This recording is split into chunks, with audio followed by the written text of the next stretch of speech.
ജിഷയുടെ സഹോദരി ദീപയ്ക്ക് ഭായ് എന്നറിയപ്പെടുന്ന അന്യസംസ്ഥാന തൊഴിലാളിയുമായി ബന്ധമുണ്ടെന്ന് തെളിയിക്കുന്ന വിവരങ്ങൾ പോലീസിന് ലഭിച്ചു. ഇവരൊന്നിച്ച് പുറത്ത് കറങ്ങിയതുമായി ബന്ധപ്പെട്ട വിവരങ്ങളും പോലീസിന് ലഭിച്ചിട്ടുണ്ട്. ദീപയെ 4.5 മണിക്കൂറോളം അന്വേഷണ സംഘം ചോദ്യം ചെയ്തു.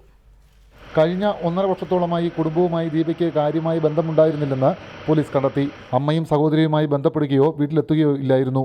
വളയഞ്ചിറങ്ങരയ്ക്ക് സമീപമുള്ള ആലിഞ്ചൂട് കോളനിയിൽ അമ്മയുടെ സഹോദരൻ സുരേഷിനൊപ്പമായിരുന്നു താമസം. ഇയാൾക്കെതിരെയും ദീപ പോലീസിൽ പരാതി നൽകിയിട്ടുണ്ട്.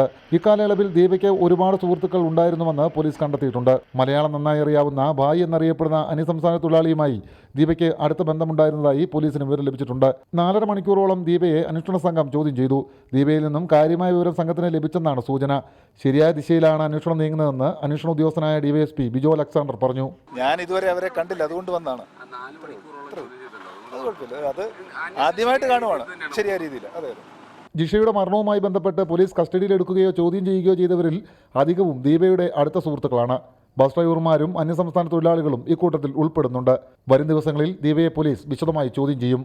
റിപ്പോർട്ടർ, കൊച്ചി.